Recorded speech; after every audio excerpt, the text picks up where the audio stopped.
अस्सलामु अलैकुम वरहमतुल्लाहि वबरकातुहू। आज के इस वीडियो में हज़रत हफ्सा रज़ियल्लाहु ताला अन्हा की शादी का वाक़या को जानेंगे कि हज़रत हफ्सा रज़ियल्लाहु ताला अन्हा कौन है और इसकी शादी किससे, कब और कैसे हुई थी। इन सारी चीज़ों को इंशाअल्लाह आज की इस वीडियो में जानेंगे। वीडियो शुरू करने से पहले एक रिक्वेस्ट कि वीडियो को लाइक करके शेयर कर दीजिए और चैनल में पहली बार आए हैं तो इसे सब्सक्राइब कर लीजिए, इसलिए कि इस तरह के इस्लामिक वीडियोस डालते रहता हूँ। दोस्तों, हज़रत हफ्सा रज़ियल्लाहु ताला अन्हा हज़रत उमर रज़ियल्लाहु ताला अन्हु की लखती और प्यारी बेटी है, जिनकी शादी 2 मरतबा हुई। सबसे पहली शादी इनकी हज़रत खुनैस बिन हुज़ाफ़ा रज़ियल्लाहु ताला अन्हु से हुई थी। जो हज़रत खुनैस बिन हुज़ाफ़ा रज़ियल्लाहु ताला अन्हु दोनों जंगे बदर और जंगे उहुद में शरीक हुए थे। जंगे उहुद में जब ये शरीक हुए तो इनको चोट पहुंची, जिसकी ताब ना ला कर के ये शहीद हो गए। उसके बाद हज़रत उमर फ़ारूक रज़ियल्लाहु ताला अन्हु को अपनी बेटी हज़रत हफ्सा रज़ियल्लाहु ताला अन्हा की शादी का परेशानी और उनका टेंशन सर पे आया कि लख्ते जिगर की दूसरी शादी कहाँ और कैसे कराए, जिसके लिए हज़रत उमर फ़ारूक रज़ियल्लाहु ताला अन्हु ने हज़रत हफ्सा रज़ियल्लाहु ताला अन्हा के लिए हज़रत अबू बकर रज़ियल्लाहु ताला अन्हु से ज़िक्र किया कि मेरी बेटी से आप शादी कर लीजिए, लेकिन वह कुछ ना बोले। उसके बाद फिर हज़रत उस्मान रज़ियल्लाहु ताला अन्हु से दरख्वास्त की कि मेरी बेटी हज़रत हफ्सा रज़ियल्लाहु ताला अन्हा से शादी कर लीजिए, लेकिन उन्होंने भी इनकार करते हुए फरमाया कि अभी शादी का मुझे कोई इरादा नहीं है। तो मालूम ये हुआ दोस्तों कि अपनी बेटी की शादी का पैगाम अपने बाप ले जा सकते हैं, इसमें कोई मायूब और ऐब वाली बात नहीं है। उसके बाद जब हज़रत उमर फ़ारूक रज़ियल्लाहु ताला अन्हु को ठुकरा दिए, दोनों सहाबी ने हज़रत हफ्सा रज़ियल्लाहु ताला अन्हा से शादी करने से इनकार कर दिया, तो ये सारा मामलात और सारी बातें अल्लाह के रसूल सल्लल्लाहु अलैहि वसल्लम के पास पहुंचा दिए। रसूलुल्लाह सल्लल्लाहु अलैहि वसल्लम से जब ये कहा, उसके बाद अल्लाह के पैगंबर मोहम्मद मुस्तफ़ा सल्लल्लाहु अलैहि वसल्लम ने फरमाया कि मैं तुमको तसल्ली देता हूँ कि उनकी शादी होगी इंशाअल्लाह, लेकिन हफ्सा की शादी उनसे बेहतर के साथ होगी, यानी उस्मान रज़ियल्लाहु ताला अन्हु और अबू बकर रज़ियल्लाहु ताला अन्हु से जो बेहतर होंगे उनसे उनकी शादी होगी। ऐसा ही हुआ कि नबी करीम सल्लल्लाहु अलैहि वसल्लम ने सन 3 हिजरी में खुद हज़रत हफ्सा रज़ियल्लाहु ताला अन्हा से निकाह कर लिया।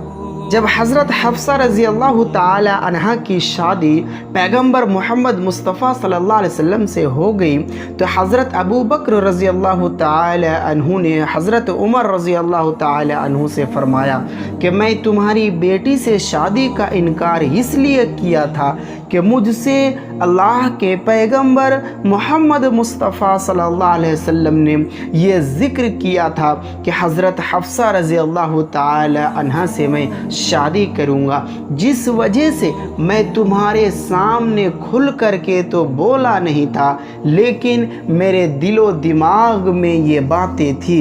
उसके बाद नबी करीम सल्लल्लाहु अलैहि वसल्लम ने हज़रत हफ्सा रज़ियल्लाहु ताला अन्हा को अपनी निकाह में ला कर के गुज़र बसर करने लगे। नबी करीम सल्लल्लाहु अलैहि वसल्लम की अज़वाज में यानी तमाम बीवियों में हज़रत हफ्सा रज़ियल्लाहु ताला अन्हुमा बहुत ही इबादत गुज़ार और नेक नफ्स थी, यानी बहुत ही ज़्यादा इबादत करती थी, लेकिन इंसान होने के नाते मिजाज में थोड़ी सी सख्त मिजाज की थी, जिस वजह से अल्लाह के पैगंबर मोहम्मद मुस्तफ़ा सल्लल्लाहु अलैहि वसल्लम ने उन्हें जुदा करना चाहा। لیکن اللہ رب العالمین نے حضرت جبرائیل علیہ السلام کے ذریعے یہ پیغام پہنچا دیا کہ حفصہ رضی اللہ تعالی عنہ بہت ہی عبادات گزار اور روزہ رکھنے والی ہے، وہ جنت میں بھی آپ کی بیوی ہوں گی۔ یہ سن کر اللہ کے پیغمبر محمد مصطفیٰ صلی اللہ علیہ وسلم نے رجوع کر لیا کہ یہ تو میری بیوی جنت میں ہوں گی، میں اسی دنیا میں کیسے جدا کر سکتا ہوں، کیسے طلاق دے سکتا ہوں۔ تو یہ بھی امتیوں کے لیے ایک نصیحت اور سبق ہے کہ اگر کوئی پریشانی ہو تو اسے برداشت کرنا چاہیے، اس کے بدلے میں یقیناً اللہ رب العالمین اس کے لیے آخرت میں کوئی اچھی اور بھلی زندگی متعین کر کے رکھا ہوا ہے۔ حضرت حفصہ رضی اللہ تعالی عنہ کی ولادت نبی کریم صلی اللہ علیہ وسلم کی نبوت سے 5 سال پہلے ہوئی تھی، اس لحاظ سے وہ نبی کریم صلی اللہ علیہ وسلم کی زوجیت میں آنے کے وقت 21 سال کی رہی ہوں گی۔ ان سے نبی کریم صلی اللہ علیہ وسلم کی 60 حدیث صحابہ کرام رضی اللہ تعالی عنہم اجمعین اور تابعین رحمہم اللہ کی ایک جماعت نے روایت کی، یعنی وہ 60 حدیث اپنی نبی کریم صلی اللہ علیہ وسلم کے امتیوں تک پہنچایا۔ انہوں نے 60 یا 70 سال کی عمر پا کر جمادی الاولیٰ سن 41 ہجری میں یا شعبان سن 45 ہجری میں انتقال فرمایا۔ دوستو، حضرت حفصہ رضی اللہ تعالی عنہ نبی کریم صلی اللہ علیہ وسلم کی ان بیویوں میں سے ایک بیوی تھی جن کی شادی پہلے دوسری جگہ پہ ہو چکی تھی، یہ بھی ایک متعلقہ اور بیوہ تھی، اور بیوہ ہونے کے ناطے نبی کریم صلی اللہ علیہ وسلم نے اسے